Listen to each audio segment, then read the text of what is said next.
Good evening বন্ধুসকল, মোৰ নতুন এটা ভিডিঅ' লৈ আপোনালোকক স্বাগতম জনাইছোঁ। মই এতিয়া গৈ আছোঁ বিয়াত, আৰু বিয়া মানে ডাঙৰ বিয়া নহয়, সৰু বিয়া আৰু তুলনি বিয়া, আৰু তাত গৈ পেলাই একবাৰ আপোনালোকক লগ পাম।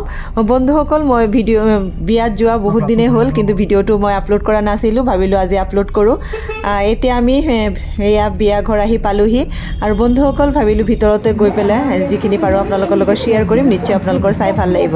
গৈ পেলাই দেখোঁ কইনাৰ মা আৰু মামা একদম গেটতে ৰৈ আছে। এতিয়া আমাক ভিতৰলৈ লৈ গৈ আছে। গৈ পেলাই দেখোঁ কইনা নাই। কইনাৰ বোলে বহুত ভোক লাগিছে, তাই খাবলৈ গ'ল। যি কি নহওক, ভাবিলোঁ কইনা যেতিয়া খাবলৈ গ'ল, আপোনালোকক গোটেই পেণ্ডেলটো এবাৰ ঘূৰাই দেখাওঁ। খুব ধুনীয়াকৈ সজাইছে। সেই আমাৰ কইনা আহি পালেহি। খুব ধুনীয়া, একদম পুতলা কইনা।